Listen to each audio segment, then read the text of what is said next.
Olá a todos, sejam bem-vindos mais uma vez ao canal do professor Anatólio Arce e seguimos na nossa série de resolução de questões da prova da Escola Preparatória de Cadetes do Exército, SPSEX.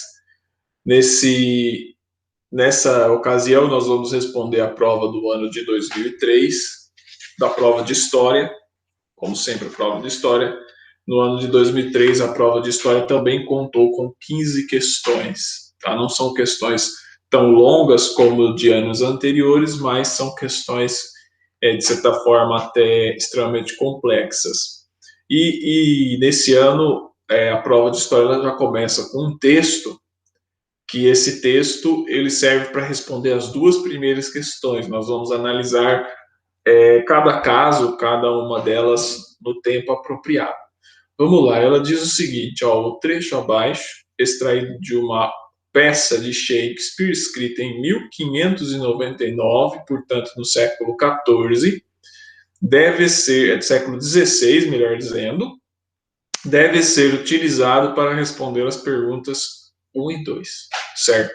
E o texto diz o seguinte, ó, toda vez que a águia Inglaterra sai para caçar, deixando o seu ninho desguarnecido, a fuinha Escócia vem rastejando para comer os seus principescos ovos.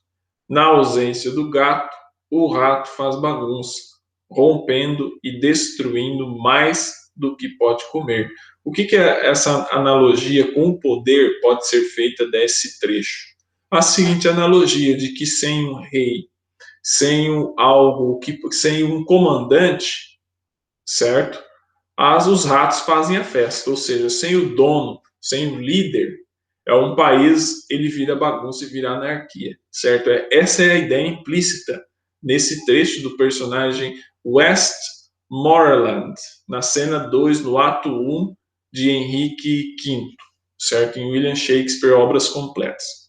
E a questão vai dizer o seguinte, como pode ser percebido no texto, uma das características das peças históricas de Shakespeare é a exaltação nacionalista.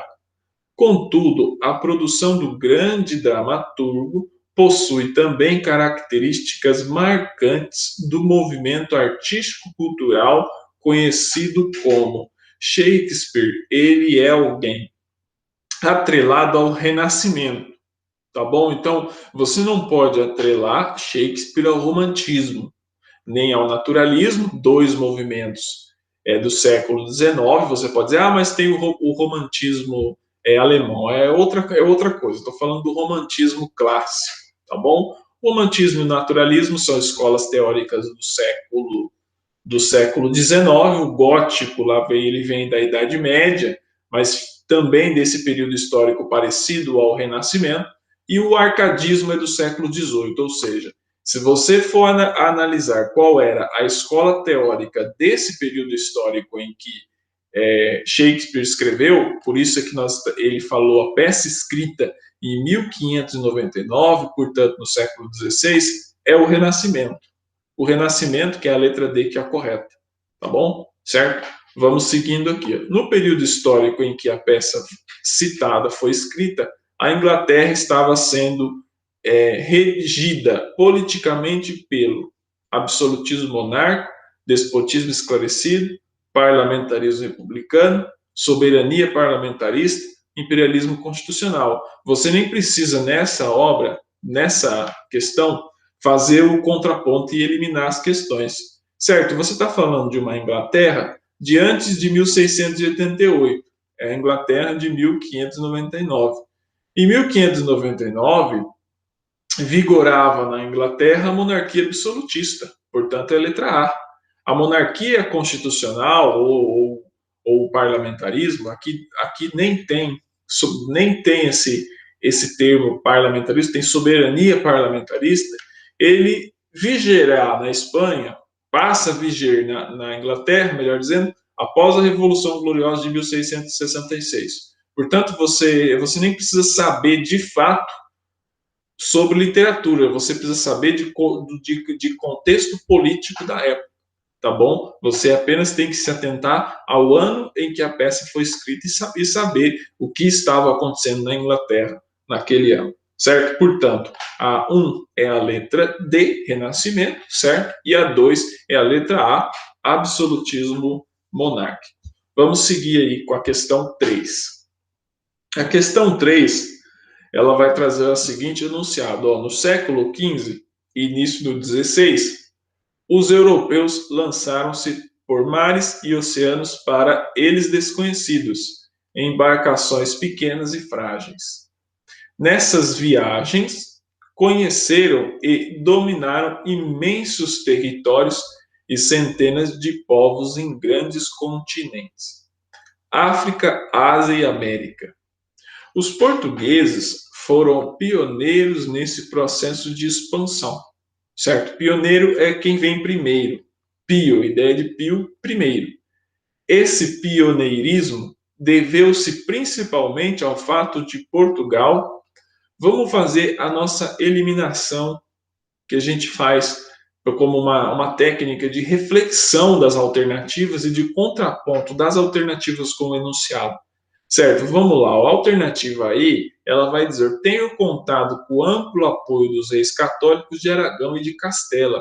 Os reis católicos de Aragão e de Castela, por mais que a monarquia portuguesa também fosse católica, no contexto político da época, os reis católicos eram, de certa forma, rivais dos reis portugueses da dinastia de Aves.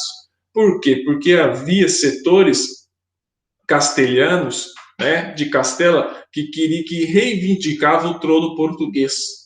Ou seja, não havia apoio dos reis católicos de Leão e Castela, eles estavam imersos na reconquista, em seu próprio território, onde hoje é a Espanha. Então, eles não estavam, muito menos, interessados em financiar Portugal, que era um rival nos mares, porque a Espanha também queria se lançar aos mares. Ter se tornado o estado mais rico da Europa após a descoberta do Brasil.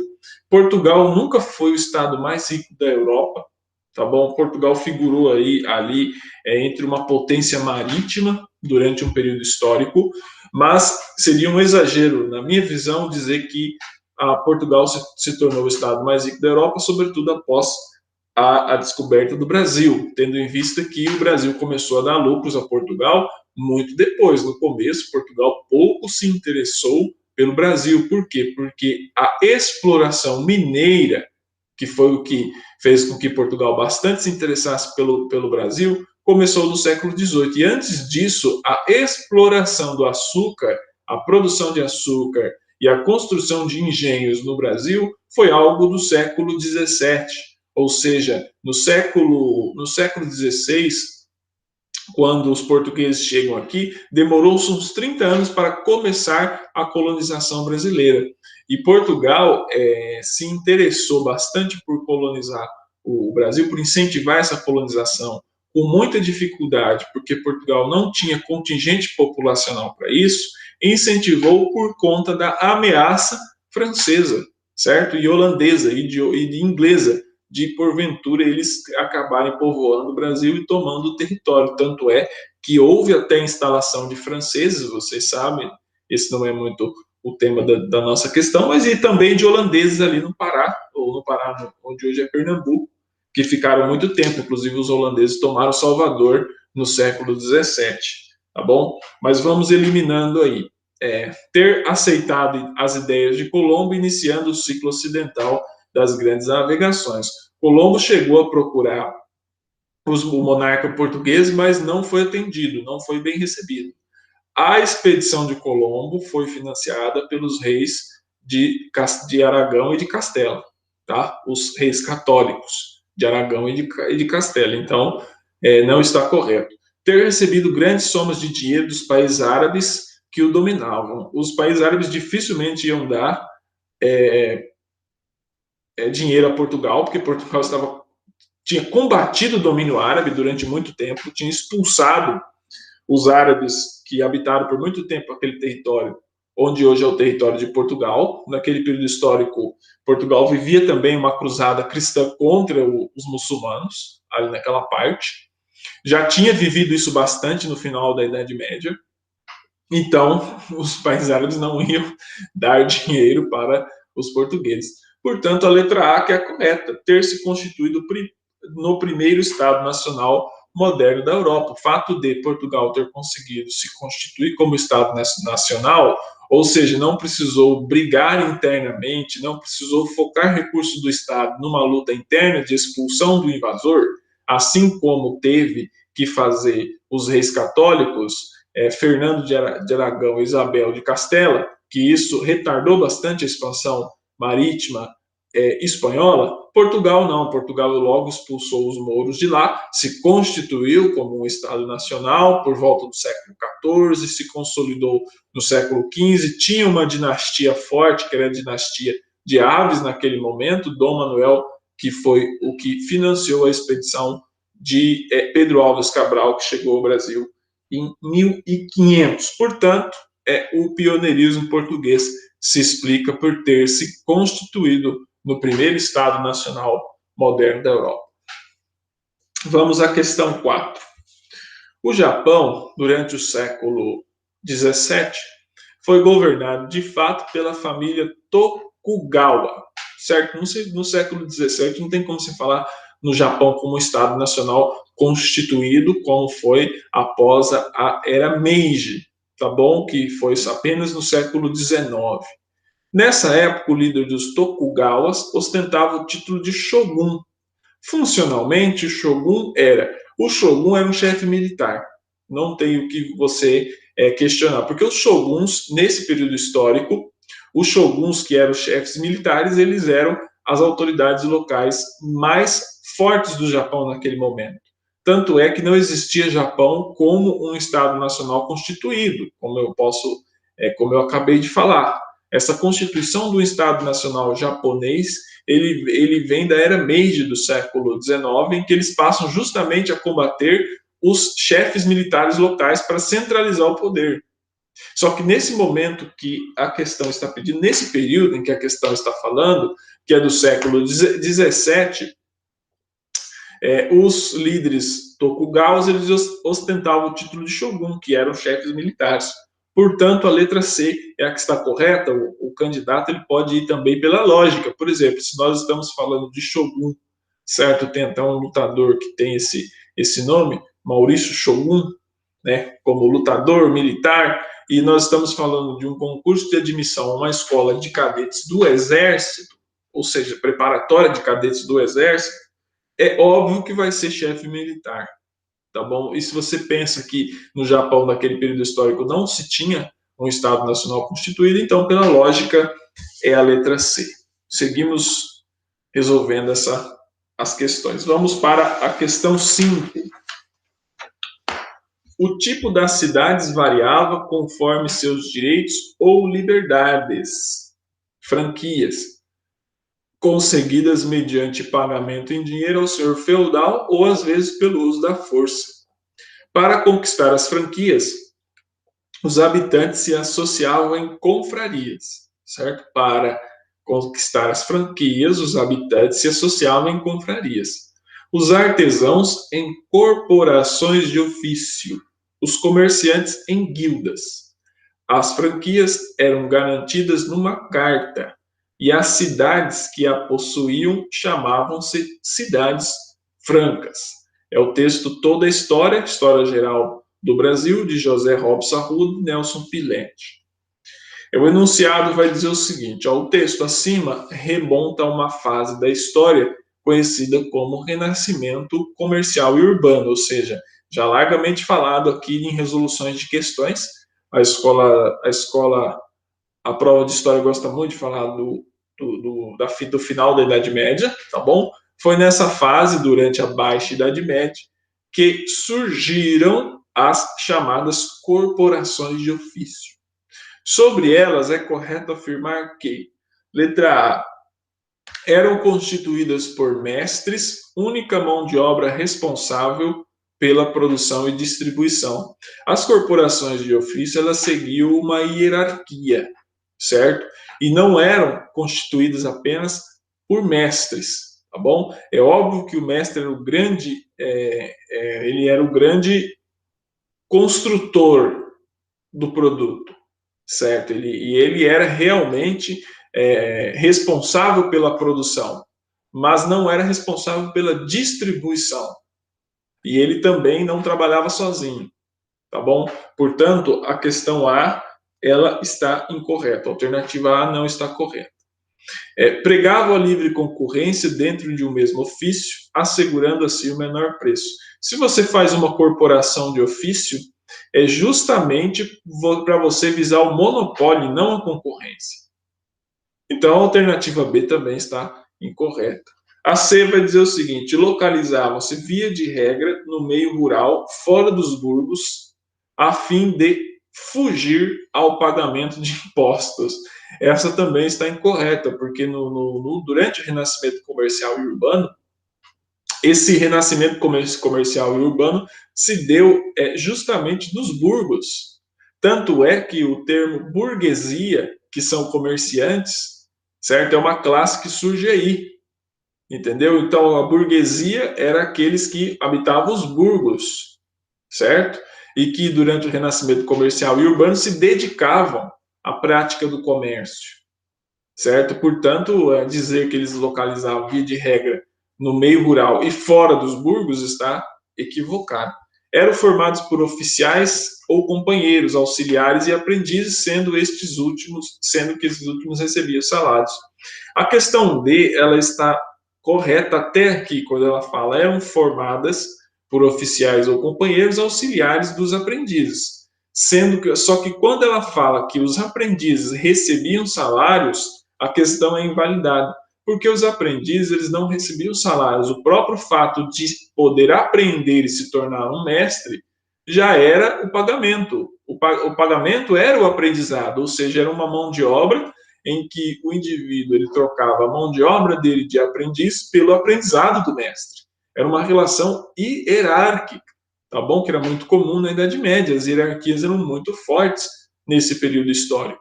Portanto, a letra D, a alternativa D, também está incorreta.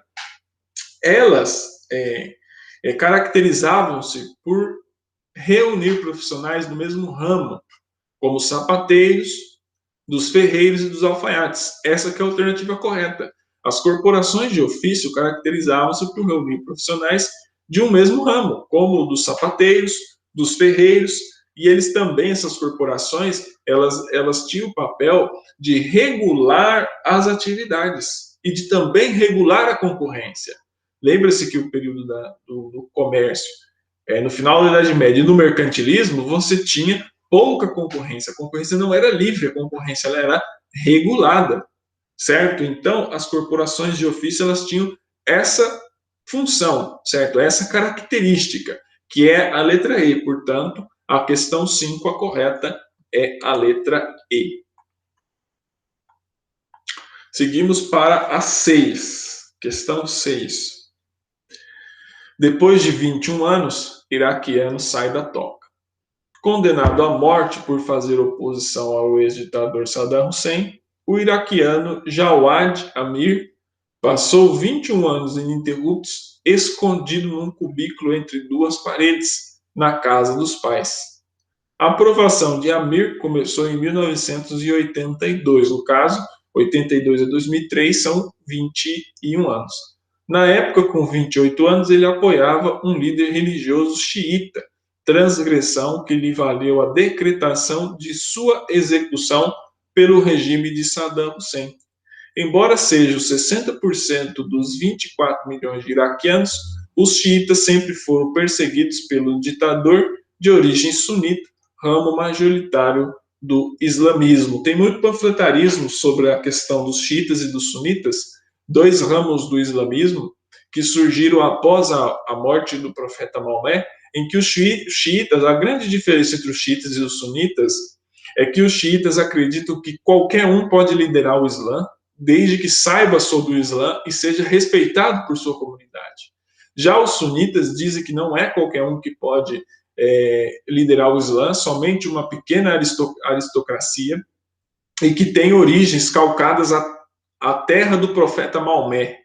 A grosso modo é isso. Não sou um especialista em história da religião, mas já pesquisei um pouco sobre isso. tá bom? E aqui no Ocidente nós colocamos os xiitas como radicais e os sunitas como moderados. Não é bem verdade. Bom, essa foi uma reportagem, o trecho de uma reportagem do Jornal da Tarde de São Paulo, de 28 de abril de 2003. E o enunciado vai trazer o seguinte texto, ó. Nos últimos anos, o mundo teve sua atenção voltada para a questão muçulmana, porque nos últimos anos, desde o ataque terrorista de 11 de setembro de 2001, em que começou a cruzada contra o terrorismo norte-americano e a invasão do Afeganistão em 2001 e do Iraque em 2003. E, singularmente, a região do Oriente Médio foi o berço de 3 credos religiosos que hoje somam o maior número de fiéis do planeta, certo? A região do Oriente Médio deu origem a 3 religiões: o islamismo, o cristianismo e o judaísmo. Talvez seja a maior contribuição, certo, dos povos antigos desse território para a humanidade contemporânea, tá bom? Dentre as várias contribuições que eles tiveram. Destacando-se considerações políticas, pode-se afirmar que a religião revelada por Maomé é o credo religioso que mais cresceu no planeta nos últimos 10 anos. Sobre o islamismo, pode-se afirmar que, vamos lá, vamos da E para A primeiro, ó. Da mesma forma que o judaísmo, o cristianismo rejeita a Guerra Santa. Essas 3 religiões já trabalharam com o contexto de Guerra Santa, tá? Que é um contexto bem complexo, não vem ao caso nós falarmos. Mas as 3 religiões já usaram, em diferentes períodos da história, esse conceito de Guerra Santa para matar as pessoas. Como o cristianismo e o judaísmo permitem a ingestão de qualquer tipo de alimento? Também não. O judaísmo, por exemplo, não permite de carne de porco, o cristianismo não permite de várias carnes, a gente não tem uma proibição religiosa em si, mas é uma proibição cultural. E o islamismo também não é qualquer tipo de alimento que você pode comer, alimentos que rastejam, por exemplo, eles não podem comer. Ao contrário do judaísmo e do cristianismo, não possui divisões internas. As 3 possuem divisões internas. As 3 possuem divisões internas. É impossível você manter uma unidade assim, com interesses culturais tão distintos.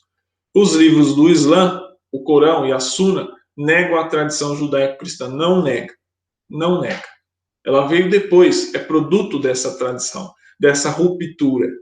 Portanto, a correta é a letra A. Assim como o judaísmo e o cristianismo é uma religião monoteísta. Nós tínhamos, tanto na Europa greco-romana, quanto no Oriente Médio, nesse período histórico, várias religiões, vários cultos politeístas. Os persas eram politeístas antes de serem dominados pela religião islâmica, certo? Eles eram politeístas. E essas 3 religiões que elas surgiram, elas tinham alguma coisa em comum, além de terem surgido no Oriente Médio nesse período histórico.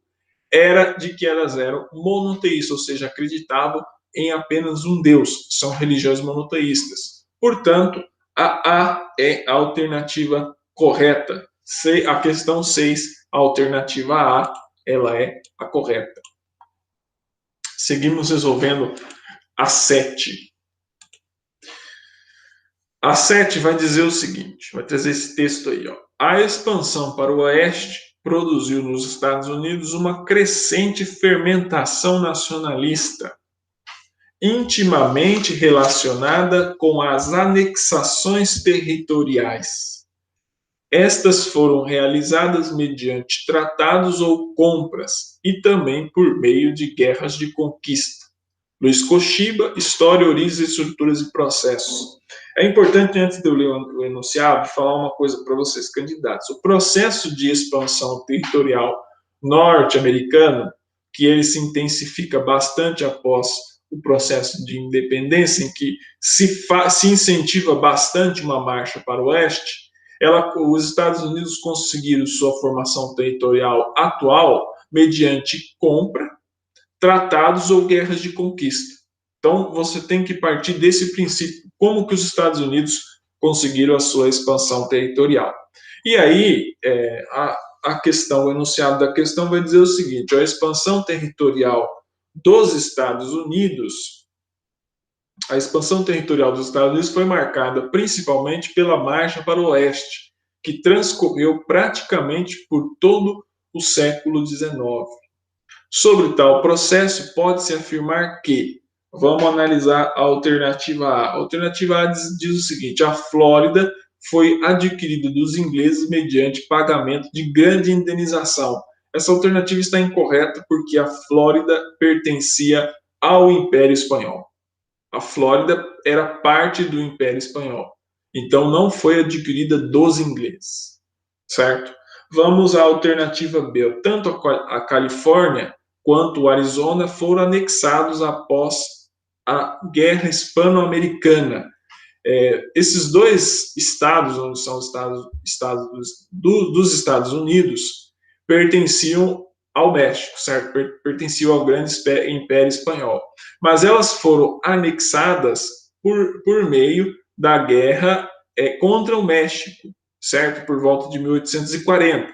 A Guerra Hispano-Americana, ela se deu no final do século XIX, por volta de 1890, 95, 98, em que os Estados Unidos eles tomam Cuba, certo? Eles tomam Cuba do Império Espanhol, e o último bastião do Império Espanhol na América, os Estados Unidos tomam na Guerra Hispano-Americana. Tá bom? Por que hispano-americano? Porque foi contra o decadente Império Espanhol, certo? A Espanha vivia um período de extrema decadência no final do século XIX.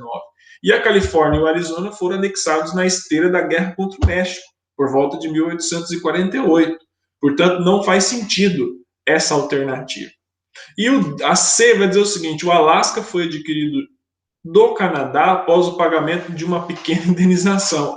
O Alasca foi adquirido da Rússia czarista. Foi após o pagamento de uma pequena indenização, certo? Os Estados Unidos tinham estudos mais consistentes de que na região do Alasca produzia riquezas minerais, maiormente petróleo. A Rússia czarista não tinha um território imenso, esparsamente povoado, a densidade demográfica mais ali na Rússia europeia do que na Rússia asiática, ou seja, era uma parte do seu território difícil de se manter. Então eles foram lá e venderam para os Estados Unidos, mas não foi o Canadá que vendeu para os Estados Unidos, foi a Rússia, foi o Império Russo czarista. A D vai dizer o seguinte: o Oregon foi comprado após um acordo diplomático realizado com a Inglaterra. Essa que é a letra correta. Por quê? Porque a expansão ao oeste estava se dando, ocorrendo ali.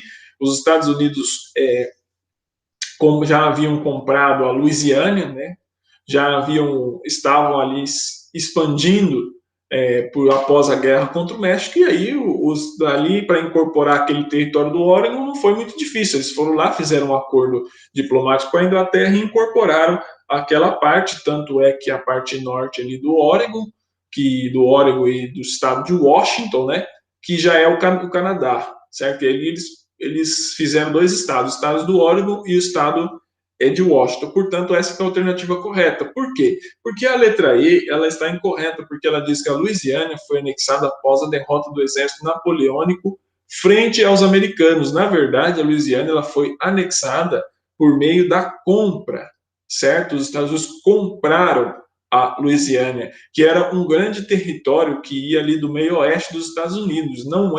O território da Louisiana não é só onde hoje é o estado da Louisiana, certo? Ele subia ali para cima, até próximo ao Canadá. Então, quando os Estados Unidos compraram aquele território e formaram vários estados ali, anexados à União, certo? Portanto, a questão 7, a correta é a letra D, certo? Sobre o processo de expansão marcha para o oeste, o Oregon foi incorporado após um acordo diplomático realizado com a Inglaterra.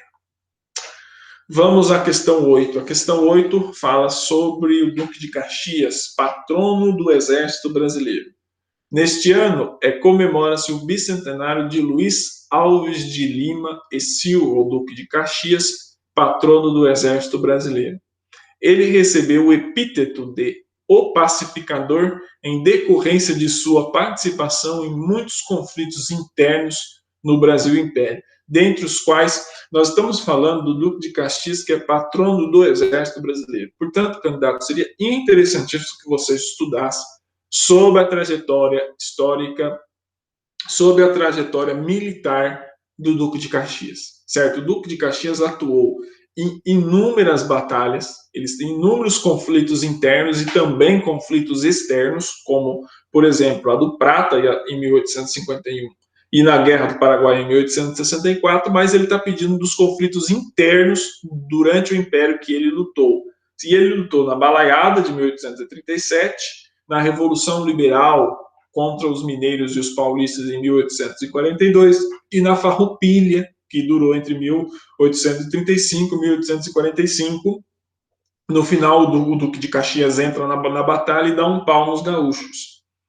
Então, sabendo disso, você já pode eliminar, por exemplo, a Revolta dos Malês e a Guerra de Independência da Bahia. Isso nunca existiu, Guerra de Independência da Bahia.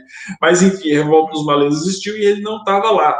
Na cabanagem na Farroupilha, ele estava na Farroupilha, mas não estava na cabanagem. E a letra C vai dizer a Balaiada e a Revolta Liberal de São Paulo e Minas Gerais. A C é a única que traz as duas em que esteve o Duque de Caxias, que é a Balaiada e a Revolta Liberal de São Paulo e de Minas Gerais. A Revolta dos Cabanos e a Sabinada ele não estava, e a Insurreição Pernambucana e a Revolução Praieira também não. Portanto, a letra C, que é a correta, dentre os quais os conflitos em que foram pacificados pelo Duque de Caxias foi a Balaiada e a Revolta Liberal de São Paulo e Minas Gerais. Duque de Caxias era praticamente um invicto. Portanto, a letra C é a correta. Questão 8, letra C.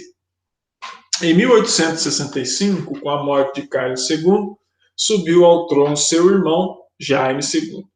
Católico fervoroso, o novo rei procurou restaurar o absolutismo e o catolicismo, punindo os revoltosos aos quais negava o direito de habeas corpus. Esse direito era uma conquista estabelecida pela Magna Carta, lá em 1215, com João Sem Terra. Por ele, ninguém poderia ser preso sem culpa formal. O parlamento já não era o mesmo dos tempos de Oliver Cromwell. Mesmo assim, não podia tolerar essas medidas. Por isso, em repúdio ao rei, convocou Maria Stuart, filha de Jaime II e mulher de Guilherme d'Orange, governador das Províncias Unidas, para ocupar o trono.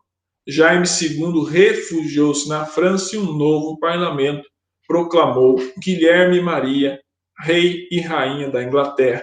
Triunfava assim a Revolução Gloriosa, que tem esse nome de Revolução Gloriosa porque foi feita sem derramamento de sangue. O derramamento de sangue, conforme eu já disse em outros vídeos, já havia sido feito entre 1648 e 1688, certo? Sobretudo ali nas guerras entre o parlamento e a monarquia e o rei absoluto, certo? A Revolução Gloriosa ela foi um golpe de Estado dado pelo parlamento, em que o genro, depois o sogro, certo? O Guilherme d'Orange e a filha do rei foram proclamados rei e rainha da Inglaterra, certo? Nos anos de 1688 e 1689, ocorreu na Inglaterra a chamada Revolução Gloriosa. Foi por meio dela que Guilherme d'Orange ascendeu ao trono inglês com o nome de Guilherme III, tendo, porém, que se submeter à Declaração dos Direitos, o Bill of Rights, o que dizia essa Declaração dos Direitos? Vamos lá. Restringia a liberdade de imprensa, a liberdade individual e a liberdade de propriedade. Pelo contrário. Então, a alternativa A, ela está incorreta. Obrigava-se o rei a submeter-se à vontade do parlamento, limitando, portanto, o poder monárquico. Essa que é a correta. A Declaração de Direitos, ela nada mais é do que um limite aos reis, certo? Naquilo que John Locke falava, em que você não teria que submeter a leis e a monarcas absolutos ou a monarcas que oprimissem o povo.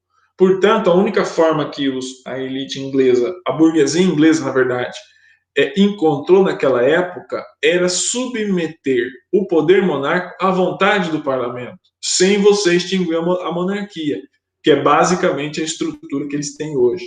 Definir o catolicismo como religião oficial da Inglaterra, restringindo a liberdade de culto, também está equivocado, porque a Revolução Gloriosa também foi uma revolução anticatólica. Você tirou Jaime II, que era um católico fervoroso, e pôs Guilherme d'Orange, que era um protestante, que era o governador das Províncias Unidas, onde hoje é a atual Holanda, de origem calvinista e anglicana também, certo?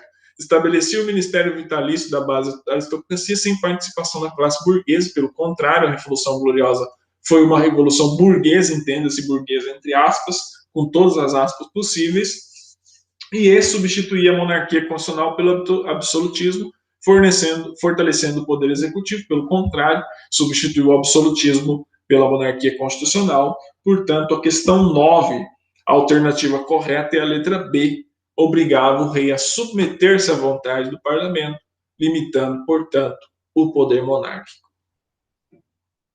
Vamos à questão 10. Os governos gerais tiveram grandes obstáculos para a centralização política. As distâncias entre as províncias, as dificuldades de comunicação e os interesses locais dos proprietários de terras e de escravos limitavam a ação dos governadores. Esse é o texto de Gilberto Cotrim, História do Brasil, São Paulo, Saraiva, 1999. O enunciado diz o seguinte: em 1549, o governo geral foi instituído no Brasil, tendo como sede a cidade de Salvador. Salvador foi a primeira capital do Brasil. Atente-se a isso. Entretanto, em face de dificuldades como as indicadas no texto, no ano de 1572, o governo geral foi dividido em duas sedes, Salvador e... Qual é a grande sacada ou o grande macete para resolver essa questão? A primeira capital brasileira da colônia foi Salvador e a segunda foi o Rio de Janeiro. Portanto, o governo geral foi dividido entre aquele que é a sede em Salvador e uma outra sede que não era igual a Salvador, mas era uma sede também, que é Rio de Janeiro, e que após 1750, em razão da corrida do ouro e do fato de ser um ponto estratégico para escoar o ouro vindo das Minas Gerais, Rio de Janeiro se torna a capital da colônia, certo? Mas era o Rio de Janeiro, portanto, Salvador e Rio de Janeiro, foi das duas sedes do governo geral, era Salvador e Rio de Janeiro. Portanto, a letra C, que é a correta. Essa questão ela não tem lá muito segredo. Bom, vamos lá. A questão 11. Analisando-se alguns dos sistemas coloniais implantados na América, pode-se afirmar que, vamos lá, alternativa A, as 13 colônias inglesas na América do Norte foram classificadas em colônias de exploração, o norte de Maryland e colônias de povoamento ao sul da Pensilvânia. É o contrário, o sul era de exploração e o norte era de povoamento. Então, essa alternativa ela está equivocada. A administração real espanhola, por meio do Conselho das Índias, dividiu as possessões americanas em 5 vice-reinados e 3 capitanias gerais. Isso não foi feito por meio do Conselho das Índias, certo? Você chegou ao ponto de ter 4 vice-reinados: o vice-reinado do México, o vice-reinado de Nova Granada, do Peru e o vice-reinado do Prata. Ou seja, nunca teve 5 vice-reinados. Por quê? Porque durante muito tempo tinha 2 vice-reinados na administração espanhola, que era o vice-reinado do Peru, com capital onde hoje é Lima, e o vice-reinado de Nova Espanha, com capital onde hoje é Cidade do México. Com a reforma Bourbon, quando ocorre a Guerra da Sucessão lá na Espanha, e a dinastia Bourbon toma o poder na Espanha, eles mudam algumas coisas na estrutura colonial e institui mais 2 vice-reinados. Mantém os que já tinham e institui mais 2. o do Prata, lá em Buenos Aires, e o de Nova Granada, com sede em Bogotá. Portanto, eram 4 vice-reinos. Então, 5 vice-reinos não existiam. Então, portanto, essa alternativa ela está incorreta. A C vai dizer o seguinte: a França obteve grandes territórios no Novo Mundo, vindo a possuir no século XVIII a maior extensão de terras na América depois da Inglaterra. Pelo contrário, quem tinha maior extensão de terras era a Espanha, certo? A França tinha a Louisiana, tinha uma parte ali de onde hoje é o Haiti, uma parte de Hispaniola e algumas ilhas no Caribe. O grande território francês foi na África, em outro momento histórico. Em outro momento histórico. A D vai dizer o seguinte: a França, a Holanda e a Inglaterra buscavam estabelecer em áreas sob controle português, obtendo sucesso permanente nesse intento. A França e a Holanda buscaram sim estabelecer colônias onde hoje é o território português, mas eles foram expulsos. Foram expulsos de Pernambuco, do Recife, na verdade, e Salvador, os holandeses, e os franceses foram expulsos do Maranhão. Eles chegaram a estabelecer colônias, mas foram expulsos. Chegou um momento que Portugal retomou. E a Inglaterra, ela buscou exercer sua influência de outra forma, certo? Muito mais tornando a própria metrópole colônia dela, que é o caso de Portugal, por exemplo, dos banqueiros ingleses na corte portuguesa. A E, que é a correta, vai dizer o seguinte: um traço comum aos sistemas coloniais espanhol, francês e inglês foi o emprego do latifúndio monocultor e escravista em algumas de suas colônias. Correto, perfeito. O trabalho escravo foi primordial para o enriquecimento dessas colônias. Elas não iriam conseguir se manter sem o trabalho escravo. E a metrópole conseguiu muito dinheiro mesmo, muito capital, por meio da exploração do trabalho escravo. O que foi o período açucareiro no Brasil, por exemplo? Foi sem o trabalho escravo, não teria conseguido, tanto o trabalho dos negros vindo da África, quanto dos indígenas, que aqui houve escravidão indígena, em menor número, obviamente, pelas razões da proibição da igreja, da própria dificuldade que era muitas vezes capturar os indígenas. Eles conheciam o território, eles podiam fugir, levavam uma vantagem grande no tocante ao conquistador português, mas o trabalho escravo e o latifúndio monocultor foi uma característica desses 3 sistemas coloniais: espanhol, francês e inglês, e eu até diria o português também. A alternativa ela não coloca o português, mas isso não invalida a questão. A questão está correta. Portanto, a questão 11, a alternativa correta é a letra E. Vamos à questão 12. Durante o período conhecido como Iluminismo, intelectuais dirigiram duras críticas à política de monopólios e privilégios mercantilistas, ao poder absoluto dos reis e ao conhecimento baseado na fé. Abaixo estão listadas proposições básicas de alguns desses pensadores. Vamos lá. O 1 vai dizer: penso, logo existo, do René Descartes. O 2 vai dizer: o Tribunal da Inquisição é, como se sabe, uma invenção maravilhosa, pois torna o Papa e os monges mais poderosos e torna hipócrita uma nação inteira. Voltaire. O terceiro vai dizer: se o governo eleito pela maioria não estiver representando, o povo não a estiver representando, o povo não só pode, como deve substituí-lo. Rousseau. E a 4 vai dizer: deixar passar que o mundo caminha por si mesmo, atribuído a Gournay.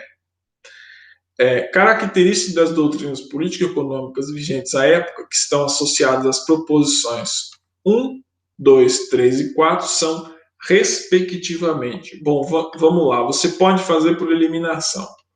O René Descartes é um racionalista, certo? Se você for ver, ele é um racionalista, você analisando a frase. O Voltaire, ele tem uma frase aqui que ela é anti-absolutista, certo? Ela é uma frase anticlerical, para falar bem a verdade. Então, racionalista, anticlerical, certo? O Rousseau, eles colocaram uma frase do Rousseau anti-absolutista, porque está falando do governo eleito pela maioria, que é totalmente o contrário do que você pode pensar no absolutismo. E o Gournay vai falar deixar e fazer, deixar e passar, que o mundo caminha por si mesmo. Ou seja, ela é antimercantilista, porque o mercantilismo tinha como uma de suas bases de sustentação o monopólio comercial, certo? Calcado pelo pacto colonial aqui. Então, ele está falando de antimercantilismo. Qual é a alternativa que você reúne? Racionalismo, anticlericalismo, anti-absolutismo e anti-americanismo. Só na alternativa E. Portanto, a correta é a alternativa E. Certo? Se você já identifica que René Descartes é um racionalista, você já elimina três questões e já só três alternativas, melhor dizendo. E aí só tem duas em que você pode eliminar. E a fala do Voltaire não é uma fala metalista, certo? Ela não é uma fala que está exaltando o mercantilismo, ela nem está falando de economia, ela está falando de religião. Portanto, ela é anticlerical. Então, a alternativa correta é a letra E: racionalismo, anticlericalismo, anti-absolutismo e anti-mercantilismo. Vamos à questão 13 agora. Durante o processo de independência dos países da América Latina, a Inglaterra colocou-se ao lado dos países latino-americanos contra suas metrópoles, buscando transformá-los em mercados fornecedores de matérias-primas e consumidores de produtos industrializados. Os Estados Unidos, por sua vez, que já era independente naquela época, objetivando estender sua influência política, econômica e reduzir a das potências europeias sobre toda a América, lançaram em 1823 uma doutrina cujo lema era a América para os americanos. Em dezembro de 1823, o presidente James Monroe, certo?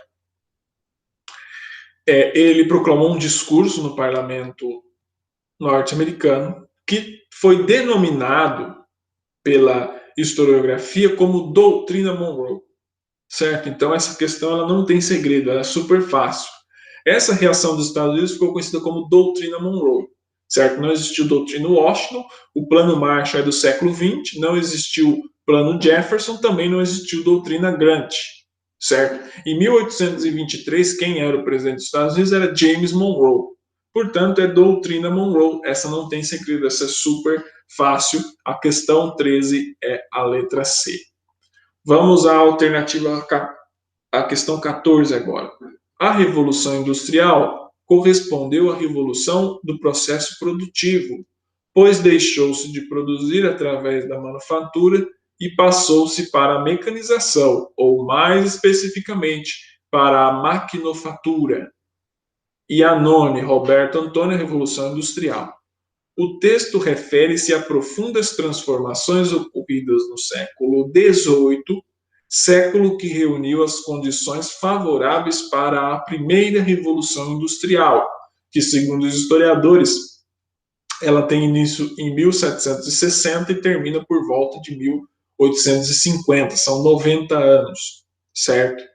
Foram inovações técnicas desse período vamos lá, máquina de escrever e a imprensa lá com Gutenberg, a máquina de escrever bem depois. Portanto, essa está equivocada. A locomotiva e a bússola, a locomotiva pode até ser, a bússola não. Portanto, a alternativa D está incorreta. A lâmpada elétrica e o fonógrafo. A energia elétrica é algo da segunda parte da Revolução Industrial, uma invenção da segunda parte da Revolução Industrial.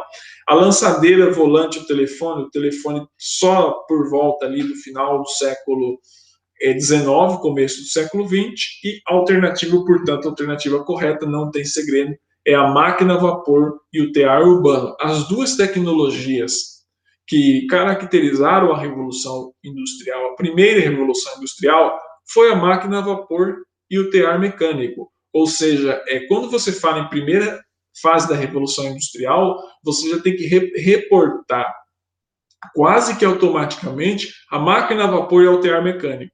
Aí você vai resolver qualquer questão sobre a primeira parte da Revolução Industrial, correto? Portanto, a 14 é a letra A, máquina a vapor e tear mecânico. Vamos à questão 15. Após a derrota de Napoleão, em 1815, as grandes potências europeias reuniram-se no Congresso de Viena, com o propósito de reformular o mapa político europeu e tirar o máximo proveito do desmoronamento do Império Napoleônico. Para evitar que a França fosse prejudicada pelas decisões desse Congresso, Talleyrand defendeu o princípio da legitimidade, segundo a qual Talleyrand era um diplomata francês muito habilidoso, mas era um monarquista, tá bom? Então, vai dizer o seguinte, ó. Napoleão continuaria como imperador da França, porém se comprometeria a devolver os territórios conquistados a seus legítimos detentores. A Santa Aliança, instituída lá no Congresso de Viena, em 1815, ela tinha como propósito tirar Napoleão do poder da França, certo? Então estava fora de cogitação Napoleão voltar ao poder. Então, a alternativa B vai dizer a alternativa A está incorreta, certo? A alternativa B vai dizer o seguinte: cada país europeu devia voltar a ser governado pela dinastia que ocupava o trono antes de 1789 e recuperar os mesmos domínios que possuía à época. Essa que é a alternativa correta e eu vou explicar para vocês. A Santa Aliança, ela foi a Santa Aliança e o Congresso de Viena, e mais especificamente o Congresso de Viena do que a Santa Aliança, o Congresso de Viena ele foi um congresso restaurador. Ele tinha como objetivo desfazer todas as alterações geopolíticas que tinham sido feitas na Europa a partir da Revolução Francesa e das guerras napoleônicas. Portanto, quando você fala em Congresso de Viena, você tem que ter em mente que o Congresso de Viena ele era um congresso puramente restaurador, tanto na Europa, principalmente na Europa, mas que também poderia reverberar a América.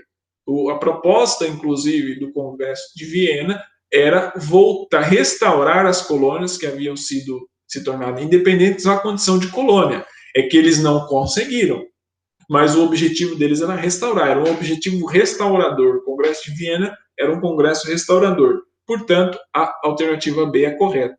A C ela está incorreta porque ela falava que seria formada uma aliança militar com o direito de intervir em qualquer país onde ocorressem movimentos de caráter liberal nacionalista. Não foi no Congresso de Viena. Essa aliança militar ela foi, de certa forma, montada, tá bom, por meio da Santa Aliança, mas não tinha como, não foi composta por todos os países do Congresso de Viena, certo? Você tinha o poder de intervir, mas também não seria em qualquer país que estivesse sofrendo o caráter liberal. Os estados italianos seriam unificados, formando um estado único sob o governo de um rei legitimamente escolhido pelos italianos, totalmente equivocado. Essa unificação veio apenas em 1860 e foi o rei do Piemonte. Ele não foi eleito, mas era o rei que era a figura, o Vitor Emanuel I. Ele tinha, lá em 1860, ele era o que tinha as condições de unificar o território italiano, tá bom? Portanto, essa alternativa ela está equivocada. E o absolutismo seria banido definitivamente dos países europeus, dando lugar a monarquias constitucionais legítimas. O Congresso de Viena era justamente para restaurar o absolutismo, onde o absolutismo havia sido retirado. Ou seja, o absolutismo era o Congresso de Viena, ele jamais seria banido sob os auspícios do Congresso de Viena. Certo? São essas as 15 questões que nós iríamos resolver hoje. Seguimos os nossos estudos, tá bom? Muito obrigado pela atenção de vocês.